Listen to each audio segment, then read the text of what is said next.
자, 어제였죠. K리그에서 대단한 승부가 있었습니다. 지난 주말에 K리그에 굉장히 좀 많은 좀 다룰 만한 얘기들이 있었는데 저희가 깊은 얘기들은 크크크에서 좀 해보도록 하고, 특히 이제 전북 강원전은 비가 경기가 거의 진행이 어려울 정도로 왔는데 결과도 정말 뭐랄까요, 자연재해급의 결과가 나와서 전북 팬들에게는 좀 슬픈 주말이 됐을 거고. 자, 서울 월드컵 경기장에서 광주 FC가 창단 이래로 처음 승리를 얻었습니다. 경기 초반에 이제 허율 선수가 넣은 골을 끝까지 잘 지켰고요. 이정효 감독의 광주가 사실 이번에 승격한 팀이고, 선수 구성도 사실 이부 리그 있을 때 비해서 그렇게 막 엄청 대대적인 영입을 하지도 못한 팀인데 엄청난 성과를 내고 있습니다. 지금 울산, 포항에 이어서 3위 자리를 공고히 하고 있고, 지금 K리그에서 10경기 연속 무패입니다. 지금 5승 5무. 진짜 압도적인 그런 기록 아닙니까 지금? 네, 그렇죠. 그리고 이제 이번 시즌 잘 나가는 그 경기들이 네. 당연히 이만큼 숫자가 쌓였고 승이 쌓였으니까 강팀 상대로 잘한 건데, 특히 이제 지난 시즌 1에서 4위였던 팀들을 다 잡았어요. 전북, 포항, 인천을 먼저 잡았고 최근에 울산까지 잡으면서 울산한테 2대0으로 이겼죠. 네, 1회 4위 다 잡고, 그 다음에 이 네 팀보다 더욱더 무서운 팀은 서울이다. 광주 입장에선 그렇다. 왜냐면 징크스 같은 게 있기 때문이었다. 서울이 최근 9경기를 보면 광주전 7승 2무였고, 홈만 보면 역대 9승 1무로 홈에서 한 번도 광주에게 지질 이 정도면 않았는데, 거의 뭐 압도적이네. 네. 네. 그래서 이제 이정효 감독이 그 발언이 나왔었는데 그 팀을 이제 꺾었습니다. 네. 시즌 초에 저런 축구 네. 얘기를 해가지고, 그게 이정효 감독의 혀가 처음 주목을 받은 때였죠. 네. 그때 아리스 감독 있던 시절에 서울하고 경기했을 때 네. 그러니까 분노의 차이를 해서 논란이 됐고 결국 사과를 했지만, 네, 이번 경기 시작하기 네. 전에도 한 번 더 사과를 하더라고요. 네. 네, 그때는 제가 우리 선수들을 사랑하는 마음이 너무 강해서 그런지 실수를 했고 죄송하다. 하지만 이제 오늘은 이제 이길 거라는 각오를 갖고 온 것 같았는데 네. 결국엔 승리를 했습니다. 네. 그러면서 지금 K리그 1 구단사상 이제 최다승 13승째를 지금 거두게 됐고요. 시즌이 한참 남았는데. 네, 13승 9무 8패로 2위 포항하고는 좀 격차가 있긴 합니다만 4위 대구하고도 지금 4점 차 앞선 그런 3위 자리를 또 굳히게 됐습니다. 3면 아침 나가는 거거든요. 네. 그렇죠. 네. 아시아 챔피언스리그까지 나갈 수 있는, AFC 챔피언스리그까지 나갈 수 있는 지금 경기에 도달을 했고, 안 그래도 이정효 감독이 많은 그 찬사를 받고 하는 것은 솔직히 성적 이런 것도 있지만 이 감독의 캐릭터가 굉장히 많은 호감을 불러일으키는 것 같아요, 팬들에게. 호감. 네. 네. 그리고 저는 근처에 뭐가 있냐면 이분이 약간 축덕의 느낌이 있잖아요. 그렇죠. 그냥 단순히 뭐랄까 뭐라고 해야 되나, 일반 팬으로서의 축덕이 아니라 경기인 출신으로서 이렇게 축구를 많이 챙겨보고 현대 축구 트렌드를 안 놓치려고 애쓰는 감독이 사실 국내에 거의 없었기 때문에. 그러니까 약간 네. 그런 느낌이죠. 실제로도 그런 면이 있지만 밖에서 보는 이미지로도 깨어 있는 시간 동안 축구 생각밖에 안 하고 축구하고 축구 가르치고 축구 보고 축구 연구하고 말할 때도 축구. 네. 그러니까 이제 축구에 미친 남자라는 이미지가 있으니까 더욱더 이제 말씀하신 그런 거친 언사 같은 것도 약간 뭐랄까 축구밖에 모르는 형의 그 말이니까 이미지랑 맞아 어울려. 네. 네. 그래서 이제 더욱더 강경한 축구 팬 같은 느낌을 주는 동시에 그렇죠. 한 반쯤은 저 형은 축구밖에 몰라서 사회성이 떨어지나, 정치를 안 하나? 네. 약간 이런 느낌까지 주니까 그렇죠. 네, 그런 이미지랑 상승 효과가 있는 것 같아요. 본인도 정치 안 한다는 얘기를 간접적으로 했죠. 그러니까 축구 보는 시간도 없는데 자꾸 무슨 구단에서 지역 유지들 만나야 되고 이런 자리 부를 때 자기 안 가고 카페에서 밤새 자기는 축구 본다 이런 얘기를 했는데, 이번 경기 앞두고도 그 전날 밤에 있었던 맨체스터 유나이티드 경기, 맨유 브라이튼전을 봤다는 얘기를 하면서 명언을 남겼죠. 네. 그래서 이제 저는 안 갔습니다. 제 김희준 네. 기자 갔는데 기자들이 그러면은 오늘 경기를 앞두고 있는데 광주가 브라이튼 같은 입장 아니냐? 브라이튼이 맨유를 3대로 잡았으니까 저희 아직 멀었어요라고 겸손한 척했지만 그 뒤에 그래서 자꾸 물어보니까 한마디로 짧게 하면 이제 브라이턴은 알고 맨유는 모르는 것 같아요. 테나는 모르는 것 같아요라는 식의 말이 나와서 화제가 많이 됐습니다. 네.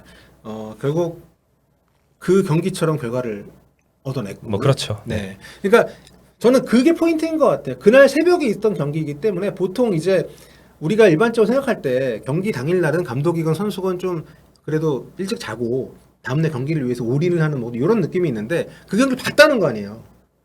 그거 알고 있고 기자들 그런 얘기 꺼냈을 때 이 무슨 얘기지 할 수도 있는데, 그 경기를 보고 그 경기가 어떻게 진행이 됐고 그 경기 포인트가 뭐였는지를 다 파악을 한 채로 이 경기를 왔다는 거니까 뭐 그런 모습을 보여줬던 지도자들이 굉장히 드물단 말이죠. 아예 없죠. 왜냐면 네. 뭐 일단 잠을 못 자고 첫 번째는 그게 손해고 둘째로는 그 만약에 내가 참고하고 싶은 팀이 유럽에 있다. 네. 이 팀이 유명하더라 그러면은 감독들은 보통 어떻게 하면 되냐면 팀의 비디오 분석관 있잖아요. 네, 그쵸, 비디오 그쵸. 분석관한테 너 내가 오늘 요즘 이 팀이 잘한다기를 보고 싶은데 한 5경기 정도 엑기스 모아가지고 180분으로 편집해서 하나 구워줘.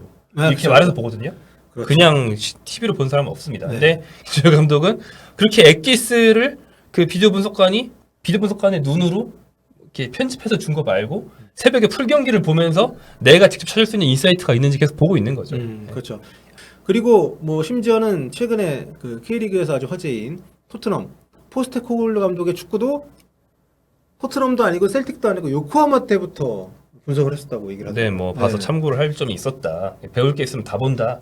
라는 식의 얘기를 했던 거죠. 야, 이게 네. 사실 물론 지난해부터 감독을 했기 때문에 감독하기 전에는 뭐 시간이 더 많았을 수도 있겠지만 설령 시간이 많다 하더라도 그렇게까지 축구에 많은 시간을 쏟는 감독도 흔치 않은데다가 또 최근에 국내 팬들이 농반 진반으로 이정효를 국대 감독으로 얘기가 나올 만큼 클린스만 감독이 최근에 보여주고 있는 팬들이 실망하는 부분하고 정반대 지점에 있는 사람이라서 네. 클린스만 감독 우리가 갖는 이미지는 뭔가 이렇게 좀 많이 다니는 것 같긴 한데 축구를 보거나 연구를 하는 느낌이 전혀 아니잖아요. 연구를 안 한다는 느낌. 네, 근데 이정효 감독은 축구 시즌 중인데도 저렇게 축구를 많이 보고 이게 좀 뭐랄까 열심히 분석한다는 느낌을 주니까 저 부분에서 훨씬 더 가치가 좀 올라가고 있는 게 아닌가. 그렇습니다. 네. 그래서 클린스만 감독과의 대비라는 측면에서 좀 재밌는 말이 또 있었죠. 네. 그 경기 전에 또 이순민 선수에 대해서 얘기가 나왔는데 그렇죠. 이수민 선수가 이번 처음으로 94년생이니까 예전 한국 나이로 30살인데 처음으로 대표팀에 발탁이 돼서 이제 갔다 왔습니다. 네. 그럼 사실 대표팀 갔다 온 제자에 대해서 얘기가 나오면 보통 그냥 좀 뭐 외교적인 덕담 같은 거 하고 넘기거든요. 그렇죠. 갔다 왔으니까 거기서 배운 거 뭐 후배들한테 뭐 전해주고 뭐 이런 네네. 얘기 하는 거죠. 예. 네, 근데 이제 뭐 그리고 뭐 체력이 어떨지 왜냐면 이제 유럽 원정을 갔다 왔으니까 비행기 타고 체력이 어떨지 이런 얘기는 할 텐데 혼을 냈다. 그 내가 그동안 가르친 건데 리셋돼서 왔더라. 그래가지고 수비 위치 잡는 것부터 다 가르쳤다. 이거 돌려가기인가? 그러니까 이수민뿐 아니고 네. 올대 갔다 온 엄지성이랑 또 누굽니까 한 명 더 허율. 있는데 이 허율도 그랬다. 네. 얘기를 했는데 본인은 아마 그런 의도가 아니었던 것 같은데. 아니었겠죠. 예. 네, 근데 이제 사실 대표팀과 올대를 한꺼번에 까버리는 예, 결과가 제가 봐도 그렇고 누가 봐도 그 팀 가면 내가 이 선수들이 이렇게 만들어놨는데 왜 대표팀 갔다 오니까 이렇게 돼서 온 거야? 뭐 그치, 이런 가면 느낌. 네. 세이브 파일이 삭제되는 거야. 약간 이런 느낌으로 들리니까. 네. 이정효 감독 목소리랑 전혀 다른데. 아 이거는 그냥 요즘, 네. 요즘 그냥 제가 하는. 네. 네. 아무튼 그렇게 됐어요. 네, 근데 실제로 광주는 제가 이정효 감독이 지휘봉을 처음 잡았을 때 말고 일부 올라온 뒤에 나중에 영입된 선수의 그 관계자한테 물어봤는데 자기 선수가 처음에 적응할 때 고생을 상당히 많이 했대요. 왜냐하면 그 포지셔널 플레이 이 말 많이 쓰는데 공격할 때나 수비할 때나 포지셔널 플레이가 철저하고 공의 위치와 우리 팀의 대형과 공격 상황에 따라서 우리가 선점해야 되는 거점들이 늘 정해져 있는데 거기 못 가면은 아주 욕을 엄청 먹기 때문에 그 포지셔널 플레이에 적응부터 해야 뛸 수 있다. 그것에 적응하는 게 굉장히 어려웠다. 예. 심지어 이정효 감독이 비디오 보고 이 선수는 포지셔널 플레이 잘할 것 같아서 영입한 선수임에도 불구하고 배우는데 시간이 걸리는 거죠. 그런 이제 굉장히 세부적인 전술을 가지고 있는 사람입니다. 네. 그러니까 기본적으로 본인이 정보도 많고 생각도 확실하지만 그거를 선수들에게 이해시키는 능력이 상당히 탁월한 것 같고요. 그래서 이 팀이 2부 리그 그러니까 지금은 다들 뭐 지난 시즌 광주가 2부 리그를 사실상 지배하면서 우승을 한 거에 대해서 별로 뭐 특별히 얘기 안 하지만 지난 시즌 2부 리그 시작하기 전에 전문가들 다 이렇게 인터뷰해가지고 2부 리그 예상 순위 뽑았을 때 꼴찌였습니다. 광주가 선수 구성도 사실 튀지 않고 뭐 뚜렷한 외국인 선수도 없고 이정효 감독은 뭐 완전 초짜였고 그런데 압도적으로 1등을 한 거였거든요. 그런데 그 선수 구성을 보면 사실 2부 리그 좋은 선수들이 많단 말이에요. 여러 팀들에. 그 선수들 개개인의 역량이나 어떤 밸류로 봤을 때는 절대로 앞설 수 없는 팀인데 그 선수들을 가지고 굉장히 좋은 축구를 했고 또 1부 리그 올라와서도 비슷합니다. 뭐 엄지성 선수 같은 경우도 뭐 그 지금 1부 리그 올라온 상황에서는 굉장히 탑급 선수가 됐지만 2부 리그에서 처음 이제 했을 때는 이 팀이 엄원상 선수를 울산으로 보낸 상태였잖아요. 팔았죠. 네. 네. 그렇게 여러 선수들 빠지고 이런 상태에서 새로 이제 만들어가는 팀이었고 1부 리그 와서도 그렇게 대단한 선수 영입이 없었음에도 불구하고 이런 축구를 한다는 거 보면 정말 감독의 힘이 어떤지를 명확하게 보여주고 있어서 더 지금 이정효 감독의 가치가 지금 올라가는 것이 아닌가. 네, 그 서울전 득점도 보면 이 팀의 전술적인 그런 방향성이 좀 보이죠. 네. 예, 굉장히 멋진 골이었는데 왼쪽 윙백 자리에서 두현석이 안으로 쇼패스를 크로스를 올라가 돌파하는 게 아니라 쇼패스를 준 거를 하프 스페이스로 들어온 게 아마 하승훈일 건데 1패스로 돌려줬고 허율이 운전 좋은 자리에서 쇼패스 연결을 통해서 받을 수가 있었다. 그리고 이제 퍼스트 터치하고 왼발로 넣었는데 그렇게 이제 우리 팀이 더 좋은 거점을 선점하고 우리 동료가 공을 잡았을 때 그 공의 위치에 따라서 내가 가야 할 것이 정해져 있다. 내가 거기로 가기만 하면 공은 순환이 된다. 이렇게 약속이 되어 있는 팀입니다. 이게 포지셔널 플레이죠.